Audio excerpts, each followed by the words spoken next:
the other stuff. So let's just quickly go over there. Check Restream out, and we should be good to go. I hope. Still says we're no, we're going. Excellent. All right. Apologies for the technical difficulties here, but hey, I'm involved. Greg has now been on like 5 shows where these things haven't worked yet. So here we go. Restream chose not to acknowledge my my key anymore. That's kind of weird, right? Because it's the same Yeah, I guess. one. So none of this means anything to me. Like No. for people who obviously can't see what happens beforehand, Emac, who's pretty cool under pressure, is like sitting there, he's talking out loud, and I am no help. Just sitting there, like, yeah, technology's weird. I have no clue what's going on. I just know I'm not doing anything. All right, so here we go. So good news, we only have a 7-game slate, unless you're playing on FanDuel. So if you haven't looked at FanDuel yet this morning, you're going to want to. 12:35 is the start there, and they're playing all the games on this slate. Kind of like olden days when every game used to be on the slate, and there was no early and late slates. There was just one slate. So that was a long time ago, back in the dark ages of daily fantasy sports. But here we are again. It's 2020. What's old is new again.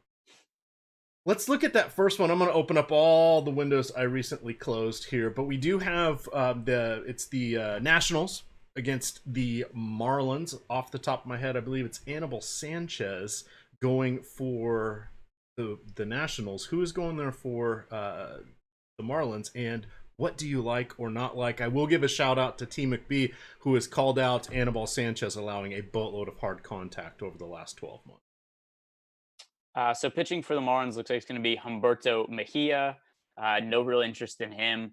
On the national side of the game, with Anibal Sanchez starting, I think we've had him on 1 or 2 Sunday slates, and this year he's just always been a guy that I'm targeting against, because it's not only just that he's giving up a lot of hard contact, but he's given up a lot of home runs. Also, the velocity's down. He's older. He's had a lot of injuries in his career. So just all that stuff added up, it just kind of makes sense this would be the end for him. You know, a guy who's 36 years old, dipping velocity. There's a lot of red flags there. And I think it kind of started with, there was a game against the Mets where he gave up like 8 runs or something like that. And he's kind of been terrible ever since.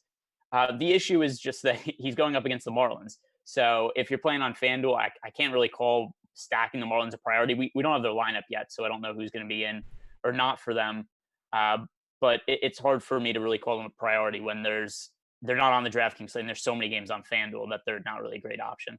Yeah, and just the pitching is not anything we really want to look at, I don't think, in this one, as you sort of mentioned. So that takes care of that game. Now, on to the fun. We're going to focus on these 7 games that are on the DraftKings slate. We will also, since we're running a little late, we'll try to hit some of those, quote, afternoon games. But then at noon, we are coming off the air because we're going to have live before lock NBA.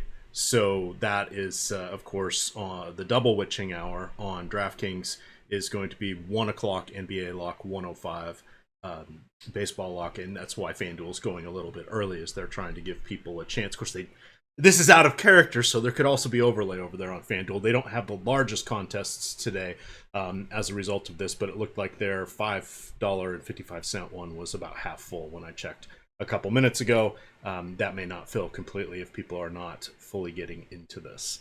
All right, now we're on to Boston at Baltimore.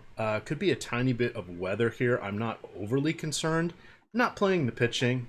Want to play the hitters on both sides. Let's break down Boston first. We have their full lineup. I think Rafael Devers, JD Martinez, and Xander Bogaerts are probably 3 of the top 10 hitters on this 7-game slate. What do you want to do with the Bo Sox? Yeah, both the pitchers on the side have been not very good. Wade LeBlanc this year has a 7.89 ERA, 6.06 FIP. He's never really been an effective pitcher, at least hasn't been for a few years. And it looks like everything's even worse from this year. His walk rate is at a career high. Strikeout rate is at a career low. That's all no good. Home run to fly ball rate at a career high. So there's lots of reasons to target against Wade LeBlanc. And then also, if we look at the Red Sox implied run total, 5.8 runs. So that's all kind of factored in there. From the Red Sox point of the game, you mentioned Rafael Devers. One thing that's interesting about him is because it's a left-on-left matchup, I think he could go under-owned in this spot. which it's to me like I don't really care that much about left on left because if I assume that Wade LeBlanc's gonna get hit really hard, and if the Red Sox stacked as well, like how deep is LeBlanc even pitching into the game anyway? Like once, twice through the order. So Rafael Devers is probably going to face a righty at some point. Not all that much of a major concern. There are some value bats also on the Red Sox, even though the core guys are really expensive and they have a really high implied team total. The other players on the team not really as expensive. Kevin Pillar's hit the ball decently lately. He's 3,800. Michael Chavez batting sixth is 3,900. Kevin Plawecki, who's a usable catcher option on DraftKings, 3,100. So I think there's a lot to like from the Red Sox part of the game. I'm just going to check what the latest ownership is on them. Not really all that surprising, 16%. That's the second highest stack ownership on the DraftKings slate. But of the two highest owned teams, the Red Sox and the Cubs, I do prefer the Red Sox, and they do have slightly less ownership than Chicago. All right. Most of my windows back here, so let's see. Just looking at the baseline, we're looking. JD Martinez is going to be on about a quarter of all lineups. Kevin Pillar similar. Same with Bogaerts. Same with Chavez. Those seem to be the main ones coming in. Baltimore side, we have rookie Ryan Mountcastle, $2,600, batting seventh, but he's going against Zach Godley. This is the Zach we want to attack, and Godley is just giving up home runs and extra base hits and power like it's his job. It is not his job. It is his job to do the exact opposite. What do you want to do with the batters of Birdland here as a potentially overlooked stack?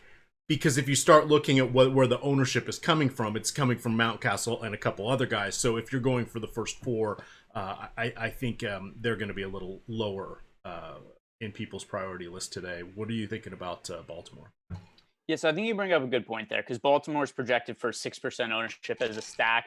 That's a decent amount, but not really like a ton. But like you said, there's some individual players that are going to be pretty chalky. So you could make Oriole stacks that are really contrarian. Like if you don't have Mountcastle in there and you roster like 5 other players in a stack on DraftKings, you're going to have a decent upside Oriole stack that's just way different than anybody else who stacks Baltimore.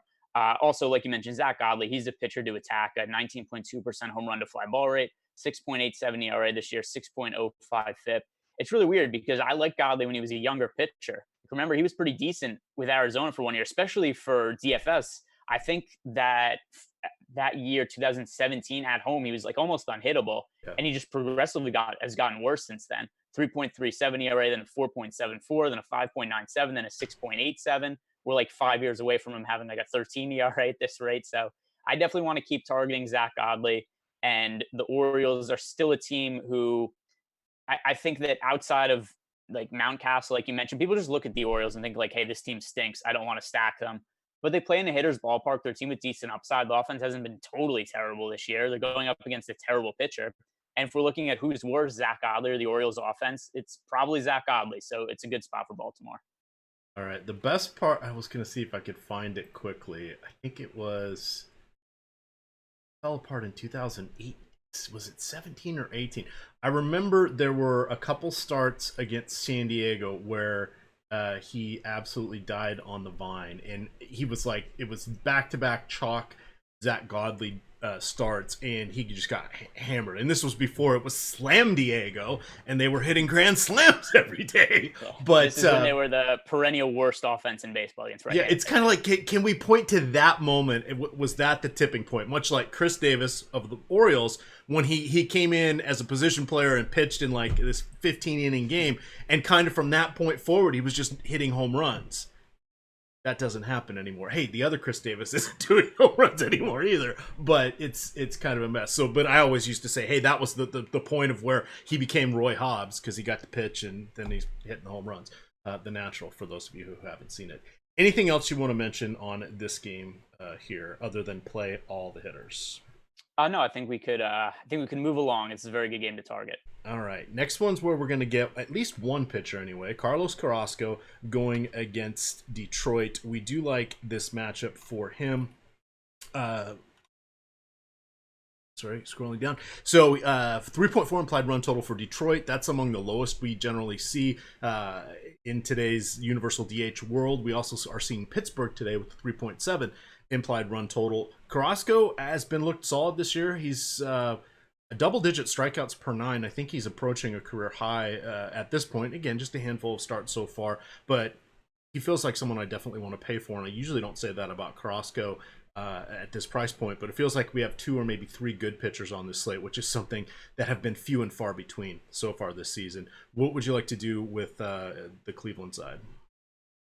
Yeah, so as far as the offense goes, a little bit too expensive for me. It's not that they're unplayable or anything like that, except the way I really want to go about my pitching is I want to roster the most expensive pitchers on the slate because the expensive pitchers are really good. They're in really good spots. And then the cheap pitchers are generally bad and in bad spots today. So I think it's pretty easy to narrow down the pitcher ownership. And I'm going to be just really high on the expensive guys. So I look at the Indians offense, and even though it's a pretty good spot for them, they have a, what is it, a 5.4 implied run total. I mean, you look at the pricing on these guys, and Jose Ramirez is 5,600, Lindor 5,300, Cesar Hernandez 48, Carlos Santana 46. Like you could go to the bottom of the lineup, and I think Jordan Luplow, who the Ginger Hammer, as we've adopted the nickname from Chris Spags, I think that he's a fine value play. Same with Domingo Santana at 3,300. But I look at the rest of the lineup, and it's just really expensive for me to be like way overweight on stacks when there's other offenses like Boston who has better hitters for cheap that I like to be able to throw into stacks. I think they make more sense as an upside offense. So I'm not really all that interested in the offense on either side of the game, but Carlos Carrasco, I think, is a no-brainer play for this slate. All right. Any interest at all in the any leverage bats you would consider? DK, we kind of have to just at least eyeball it, only because there are 14 pitchers in action and a lot of attention is going to go beyond Carrasco here. Yep, that's about all the attention I think we need to give it. The answer is not really. Yeah, I mean, even if I kind of try to squint and find something, I'm not seeing anything I can recommend from Detroit. Yeah, like I mean, if you're playing 150 lineups, like you can make like one or two Tiger stacks, kind of as like a just in case. But it's in general not an offense. I'd be like, hey, you want to get exposure to the Tigers. Hey, look, we're catching up, making up some ground here. Next one, Trent Thornton going against Josh Fleming. When I was pulling up my research, I did not look up Josh Fleming last night, but I did want to point out that Thornton is a bit of a disaster across 31 starts and 3 relief appearances in the show. He has a 5.1 ERA, 1.5 FIP, and people do not give the due and proper that is deservedly needed for the Tampa Bay Devil Rays. Definitely Meadows, Brandon Lowe, and Yi-Man Choi are the three batters I really want to focus on. Let's see, Hunter Dozier did not make the lineup, but you can also get Yoshitomo Tsutsugo at an incredibly cheap 2,600, and he's multi-position eligible on DK. That will help you get the two good pitchers that we're going to be talking about, or in addition to Carrasco here. Start us off with the Devil Rays. The Rays, showing your age there, Emac. Tech issues, calling them the Devil Rays. I like to throw that out every now and then to see if anybody catches it. They were the Devil Rays. Frank Crime Dog McGriff, or was it McGriff? Frank McGriff? Yeah. Anyway, he was there. Wade Boggs was there. Yeah. Wade Boggs played third. Long time ago. Long time ago. What do you want to do here with Tampa Bay? So I'll bring up the info on Josh Fleming because it is very not impressive. A 24-year-old non-prospect. His numbers in the minor leagues are not good at all. In AAA last year, 5.14 ERA, 7.1 FIP, struck out 6.86 hitters per 9 innings, 3.43 walks per 9 innings. I have a feeling he's really bad. Obviously, we don't have too much information on him, but I mean, you just look at a non-prospect pitcher who got kind of lit up in the minor leagues last year, and I find it pretty curious that the Blue Jays only have a 4.16 implied run total. Now, I think a lot of this is probably because Fleming isn't going to work deep into the game, and the Rays have a really good bullpen. So that is something that could potentially cap the upside of the Blue Jays a little bit. But still, if they're able to get to Fleming early and they get a lead, maybe the Rays don't bring in their best relievers. So maybe it's just not all that difficult to match up deeper into the game. So I look at the ownership on the Blue Jays projected for 5% as a team stack. Like this is the contrarian team that I think is worth taking a look at in GPPs, because if Fleming is as bad as I think he is, and people just don't know who he is, so I don't think they're going to stack against him, the implied team total is really low. I think the numbers are just a little bit off. All right, let this open here. one of the guys that was popping as I was doing the cheat sheets today for baseball was Biggio going Okay. against him. So he is not cheap, but he was someone that looked very reasonable considering he's leading off in this game. Again, back to your lefty theory, especially this one. I'm not going to worry about it that much this year. With Devers, he actually is good against lefties. Biggio, he's a great talent. He's got a year and a half under his belt, so who knows? But he's leading off. He's probably only going to see Fleming once at this point. So don't let that dissuade you. And the price point, multi-position eligibility. I mean, was trying to decide, is he going to be popular or not? If you're hand building, I think you leave him out. Like, he's going to be like a 5% guy, even though we only have 14 teams in our player pool. So the other thing too is that makes Biggio a little bit more reasonable is if you're stacking the Blue Jays, they're so cheap that you could just have Biggio in anyway. It doesn't matter. He's the only player in the lineup that's 4,000 or more expensive. The other players in the lineup here, we've got Grichuk 3,500, Teoscar Hernandez 3,900, Vlad Guerrero Jr. 3,900, Lourdes Gurriel 3,700. So the team is so cheap that the price point on Biggio is almost irrelevant because you're going to have leftover salary anyway. And yes, Fred McGriff. Thank you, Fred McGriff from the chat, the crime dog. Because it was McGruff. You guys don't remember, a long time ago. Only you can take a bite out of crime? Probably not. Let's see here. Hit that like button. Let's get us up to 100. I'll skip the next ad read. But I do want to tell you about a great deal we have here at Awesemo for basketball. One more day left, promo code MAMBA. You can get 1 full week of all access Awesemo basketball content. That does include Slack for $8.24. Use the promo code MAMBA, M-A-B-A, pardon me, M-A-M-B-A. And it's also would have been Kobe's 42nd birthday today. So there we go. Still kind of a major bummer on that whole thing. But to honor him, and with Mamba Day coming up, we're going with the 8.24 basketball 1 week promotion there. All right, let's go. Anything else you want to mention from this game? No, it's a game that I'll have the Blue Jays as a contrarian stack. So let's continue along here. Corbin Burnes, what are we going to get from him? I am hoping some strikeouts. He should be, what do you think, good for 80 or so pitches in this one? He's been converted to a starter. Previously, a couple years ago, he was a reliever. It's been a rough transition for him, but he was up to 83 pitches in his last start, so I feel 80, 85 is decent level of expectation here. The price is very helpful. I love him as an SP2. Would you go as far as to anoint him as an SP1 on FanDuel? I don't think so, just because we have Darvish and Carrasco on the slate, and they're just both such high upside targets that I wouldn't really consider anybody too seriously on FanDuel other than those guys. On DraftKings, yeah, for sure, especially because it's hard to find cheap pitching on DraftKings today. Like Carrasco and Darvish are obvious choices, and then you start to look down the pricing, and it's like, well, I don't feel good about anybody. And it's hard to really feel totally great about Corbin Burnes because the walks are an issue for him, and also because, like you said, the pitch count's a little bit of an issue too. So he walks 6 hitters per 9 innings. And if he's only going to throw 80 pitches and he struggles to throw strikes, you might only get 3 or 4 innings out of him. But still, I look at the strikeout upside, 12.43 strikeouts per 9 innings. The price tag is right. He's in the 7,000 price range. And against an easy offense, right? This is a good matchup going against the Pittsburgh Pirates, also a pitcher's park. So Corbin Burnes, I think, makes a lot of sense. If nothing else, the strikeout upside, good matchup. And I just can't really find other SP2s that I feel decent about. So Corbin Burnes, still really good stuff. A prospect that I like if he could actually ever put everything together. And I'm willing to take a chance on him on this slate.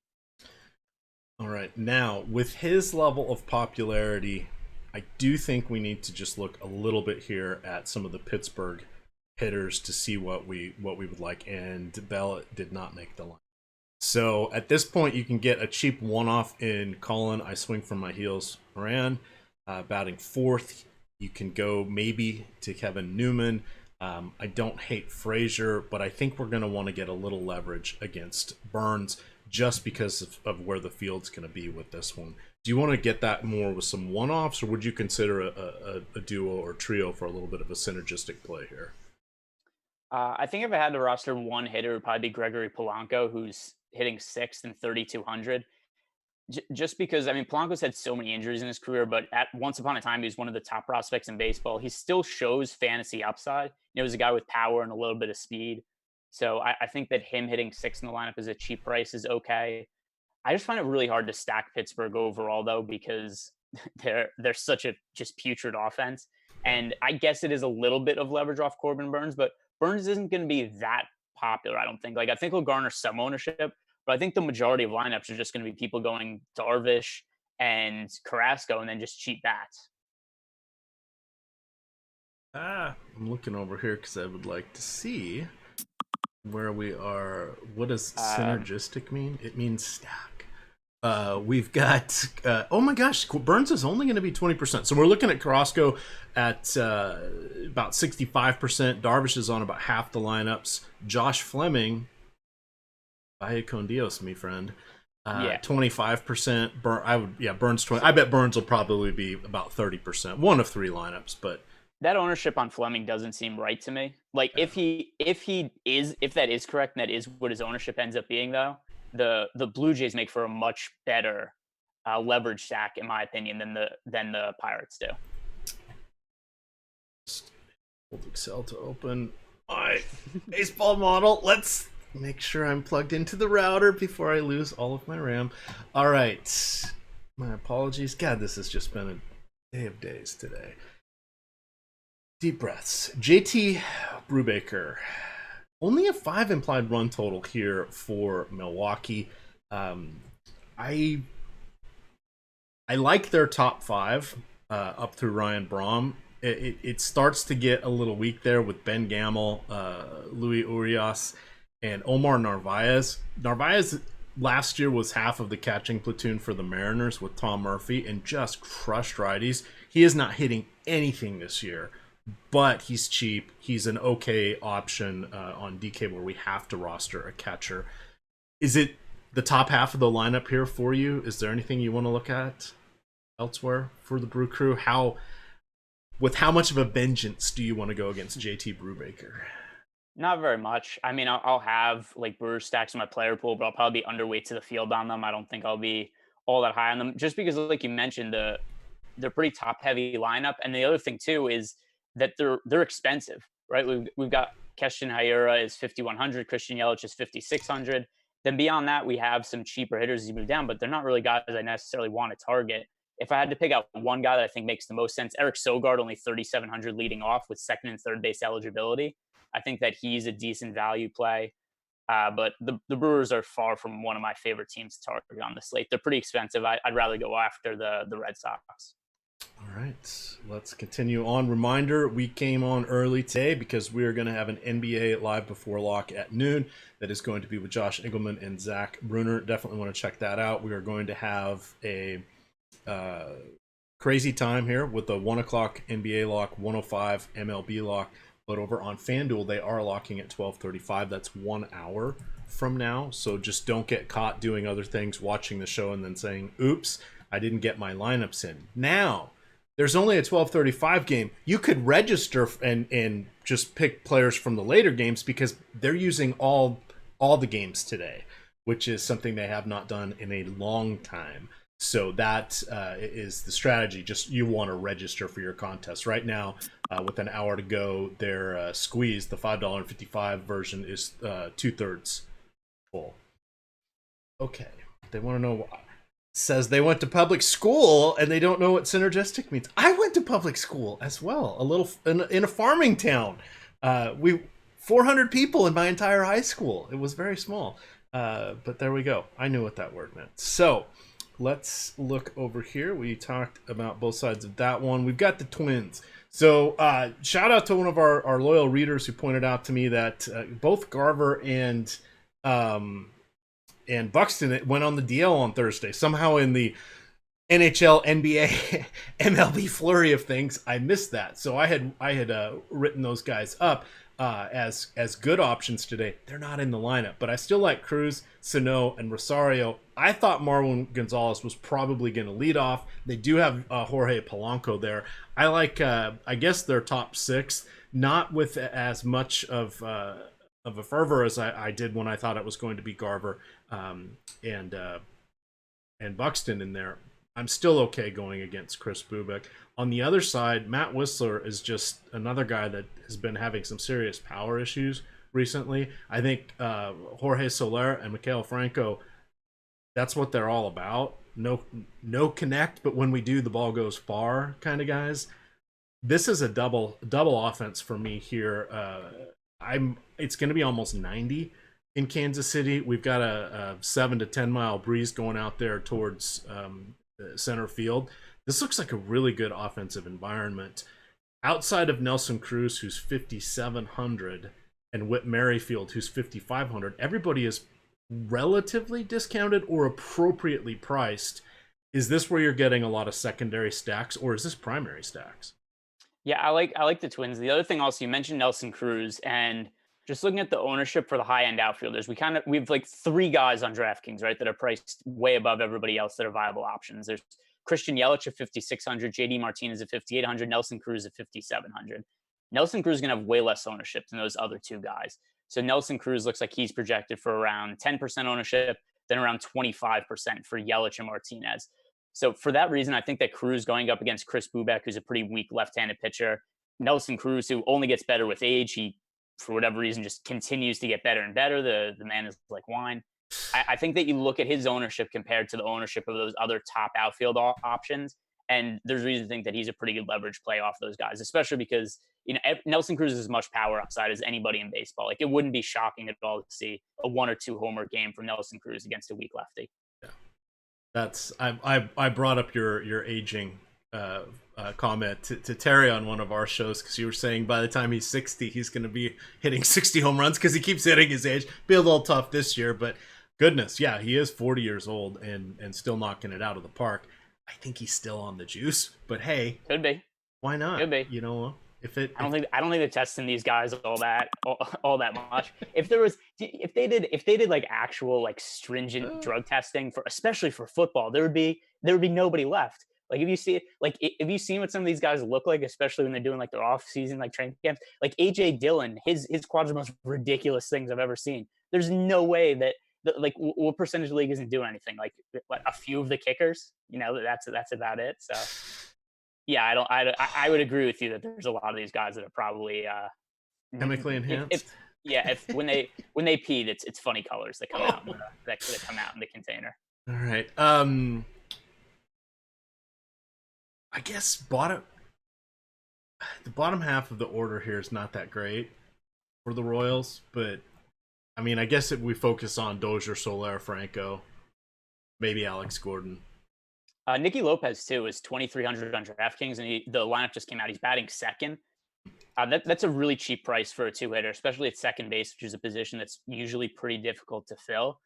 Nicky Lopez, once upon a time, was one of the better middle infield prospects in baseball. He's still young, only 25, not really considered to be a prospect at this point in time. But I mean, still, he's a guy with a good lineup spot, and he's really cheap. And sometimes it's really all that matters. So I think that as a value play heading towards the top of the lineup, he's somebody who's going to end up in a lot of my lineups, especially because we want to get up to the expensive pitchers today. All right. 2 more to go on DK here for their main slate. We'll throw out some stuff for the afternoon games. Reminder, we're getting off air promptly by noon, so we can launch into the NBA Live Before Lock show with Josh Engelman and Zach Bruner. Going to our next game here, we have Cincinnati and St. Louis. Some strikeout upside from these pitchers. I don't know that you want to watch it, but you might like the box score when it's all over with Ponce de Leon. He's a little spendy, but he does have 7 strikeouts and 8 strikeouts in his last 2 games. Problem is he allows a lot of base runner, mostly via walk, which can be frustrating. Does give up a little bit of power as well in our small sample size. So play both sides of that one. Tyler Mahle is someone that just has been phenomenal against righties. Like most seemingly Cincinnati pitchers, like him and Desclafani and Tony Cingrani and a few others, they're just horrible against lefties. But Tyler Mahle also has strikeout upside. He has been having some control issues and got yanked early in his last start. Only went 63 pitches, but prior to that, against Cleveland, he went 98 pitches. Again, he's had 6 and 4 strikeouts on 63, 98, and 69 pitches. So I like these guys They are not safe, but strikeouts are king in daily fantasy baseball. How are you approaching these guys? Because again, we do have to play two pitchers on DK, and they can't all be Darvish and Carrasco, or can they? I With mean, that Kansas City pricing, I guess they can. But. they can be if you want them to be.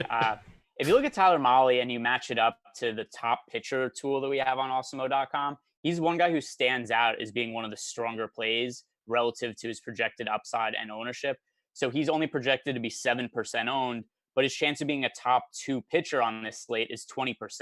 So I just look at the difference in those numbers, and that leads me to think that Tyler Mahle is a decent play. Like you said, very risky. So it's certainly not somebody that I want to go like way crazy with exposure. But just because he has a 20% chance, according to our projections, of being a top 2% pitcher, I think it makes sense to get around 20% exposure to him. And that'll have you at about twice the ownership of the field on him. If you look at his numbers this year, like you said, walks have been an issue. He's walking 4.05 hitters per 9 innings. But on the other side, the strikeouts are nice. He's striking out 10.8 hitters per 9 innings. And then if you look at him going forward, his ZiPS projection has him striking out over a hitter per inning, a 4.27 ERA for the year. So that's not terrible. Like Tyler Mahle is just a middle of the road pitcher with strikeout upside. And on a slate where we don't have that many pitching options, that's enough for him to be in my player pool. All right. If we are focusing on a couple hitters here, because as we mentioned, there is some upside lurking. So let me get back over to starting lineup page so I can see who made it in. Oh, we still don't have the Cardinals. I guess as we sort of transition to the red side, for hitters going against Ponce de Leon, I think Jesse Winker batting third is a nice value play. Moustakas back from, I believe he was out for a couple weeks with either COVID or a positive COVID test. Nick Castellanos is spendy, but he does have the light tower power. I'm never really a fan of Joey Votto at this point, but hey, if he's on base, he's got some guys coming in there behind him. What do you want to do with the Reds? Do you consider them for a full stack against Ponce de Leon? I mean, I guess you could. I wouldn't hate it, but it's definitely not a team that I'm targeting. One individual player who looks like a potential just good value play is Mark Payton, who's batting 7th at the bare minimum price on DraftKings, only $2,000.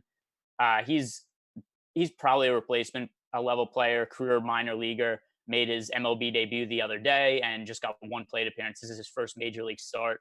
He hit fairly well in the minor leagues, 148 WRC plus in the A's organization last year. He's bounced around. He was in the Yankees organization. He was in the A's organization. Now he's with Cincinnati.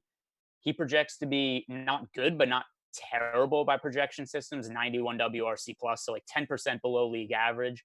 But in a potential high scoring game at the bare minimum 2,000, when we're trying to pay up for pitching, I think that he's, worth getting exposure to just because, gets a double, maybe scores a run, gets 7 DK points at min price. That's all he really needs to be a good play.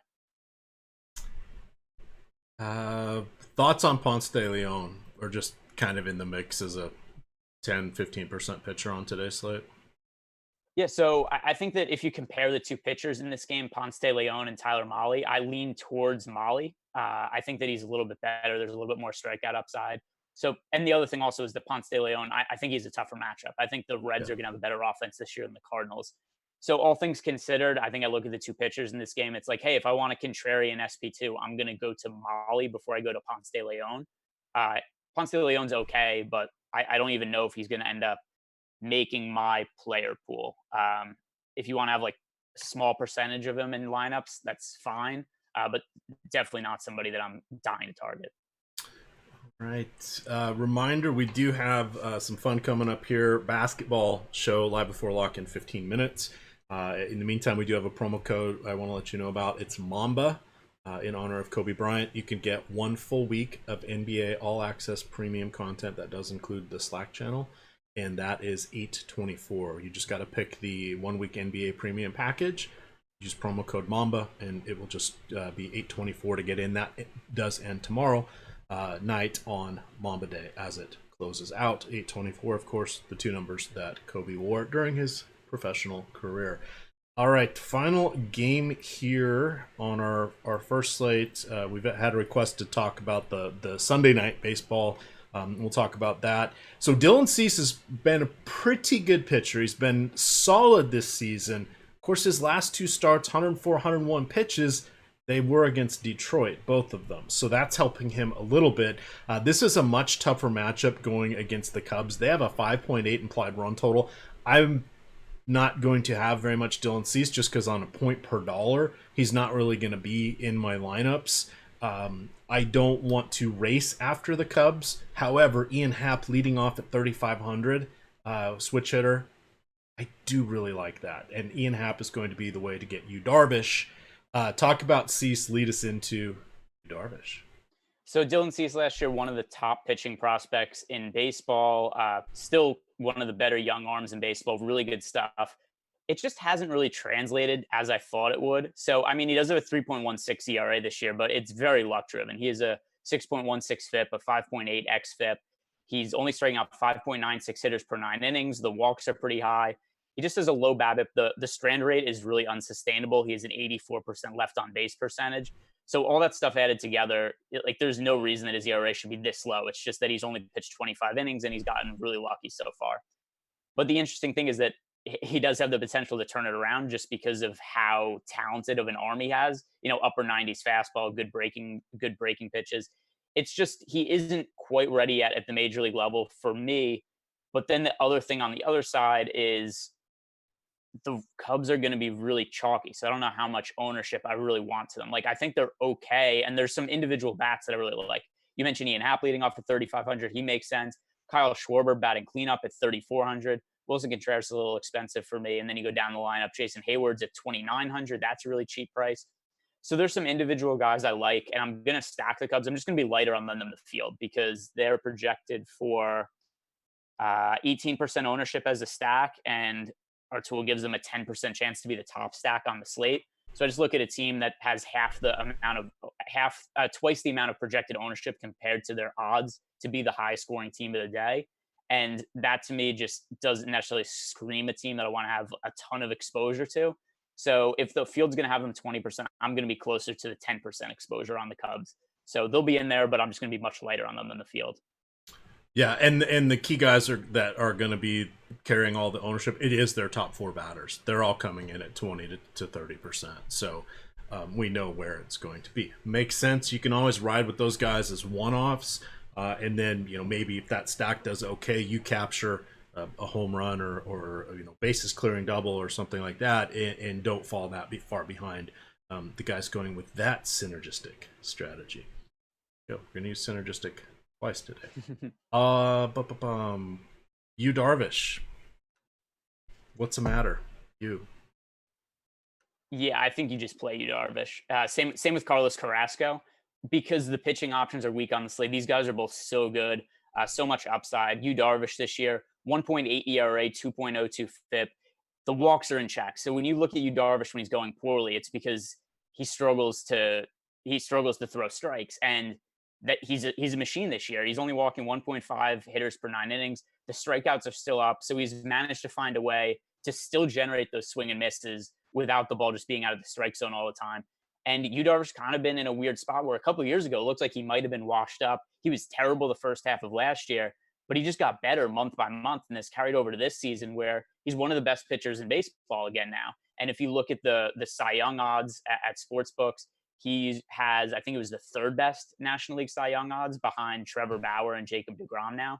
So, I mean, Yu Darvish is back. He's an ace again. The Cubs have fixed whatever was wrong with him during the tail end of his time with Texas. And he's pretty clearly one of the top two pitching options today. It's Yu Darvish, it's Carlos Carrasco, and then nobody else is going to really have that much ownership on DraftKings because everybody's going to go the top two studs and then just try to find value to jam them in together.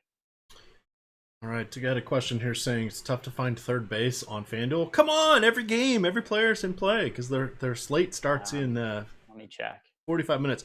I would say Devers at 3,000 is going to be wildly popular. Don't worry about that lefty. I think you can look to Jose Ramirez. They are the two most popular plays so far. I don't hate Anthony Rendon either. He is very solid in righty-righty matchups. We won't have that lineup by any stretch when these games lock and they get uncomfortable with that. Rendon should be in the line. Those would be the guys I'd look at for the hot corner. Yeah, I'm just bringing it up right now. it's weird. I never think of it in those terms, just especially because I make stacks. I never think like individual positions being hard to roster. Like it's not like NBA where there's positional scarcity and we're like in the playoffs and there's like 3 viable power forward options. Right. You just never really have that issue generally with baseball. I'm just gonna look for if there's any contrarian options at third base that I think could make some sense. All right. Well, you're looking at that. For the Phillies late game Sunday Night Baseball, it's going to be in the low 80s, cooling down into the mid 70s as the sun goes down there in Atlanta. Where it looks like Josh Tomlin, who I think is I don't have his game logs up. I believe he's just an opener at this point. So probably more of a bullpen game than anything else. The guys I really like in this one are going to be Didi Gregorius. I think that Bryce Harper is very much in play, and I don't hate Andrew McCutchen. From the other side, Freddie Freeman is always an option. Matt Adams should be in the lineup. Remember, they now have the DH, and they've got a bunch of injured people, so he'll be there, or it's either him or Adam Duvall is going to DH. The other one's going to attempt to play a position somewhere that's not Freddie Freeman at first base. But those would kind of be the core guys I would go after. So nothing earth-shattering there, other than just be careful with Tallman because I don't think he's going to go more than a couple innings. Yeah, it's interesting because whenever I play like those single game slates, at least in the past, there was always a thing where I was like, hey, I want to target the pitchers. That's the safest, way to find fantasy points, just because even a bad game from a starting pitcher, you usually get like 7 or 8 DraftKings points. But not really the case in this contest, and hasn't been the case with a lot of showdown contests this year because there's been so many just terrible starting pitchers or guys that only go a couple innings. So I would focus a lot more on the bats for showdown contest. I assume that's what the question's related to is the showdown contest and the pricing for that.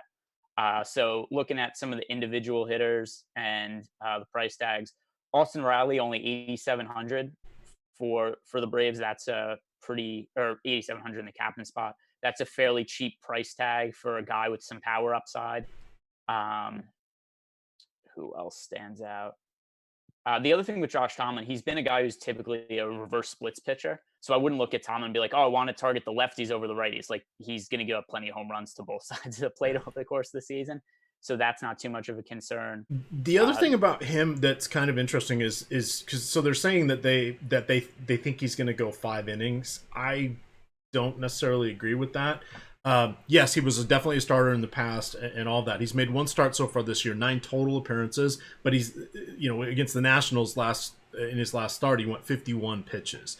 I don't see him going more than 60, 65. An interesting note is that only Max Fried he's the only other pitcher from the starting rotation or from the opening day starting rotation that's still healthy for Atlanta. So one thing you could kind of do is if in a couple minutes here. So on these short slates, you don't get the points like you used to on DK anyway for relief pitchers. They still count as pitchers and you get just normal scoring. It's not the same. But looking at guys that probably have a chance to come in after him, I would say not good. Tyler Matzik would be one, and probably Luke Jackson and Chris Martin would be your other guys. So if you're trying to just find somebody and be a little bit different, that would be a way you could go. They're just so decimated right now, and they had 5 guys pitched yesterday. They had Grant Dayton went 25 pitches, Shane Green 18, Mark Melanson went 20, Mittner went 11, and Darren O'Day went 11. So I was just looking at guys who didn't pitch. Huskar Inoa is kind of another one of their long reliever guys. I don't think he's going to go because he pitched 30 pitches 2 days ago. So I think by default that leaves Luke Jackson and Chris Martin as the guys most likely to go, and then 1 or 2 of these other guys, sure. Yeah, I don't really think there's necessarily a need to jam in any relief pitchers, particularly for the. Yeah, absolutely agreed. But as soon as I said the starter's not going to go very long, that would be my next thought. Is can we take advantage of that information? Well, sadly, no. The other thing too is, if you're playing the showdown contest, there's a lot of cheap hitters towards the end of the lineup who I think probably are safer plays with a little more upside than any relievers. So if you just look at somebody like Alex Bohm or Adam Hazley, like these are just really cheap hitters that I would use to find value and then pay up for some of the bats. Then one other thing I'll mention, because I found a contrarian third baseman that I like on FanDuel. I've been looking through that while you were talking. So Matt Chapman's going up against Dylan Bundy. Chapman's hit the ball really well this year. He's shown a lot of power upside. Dylan Bundy's kind of resurfaced for the Angels. Like it looks like he's back to being a potential high upside pitcher, but I'm still not totally bought into it. Like it wouldn't shock me at all if Dylan Bundy kind of falls apart. So I look at Matt Chapman as a guy who has a ton of power upside. He has a couple of multi-home run games this year, only projected for 2% ownership on FanDuel.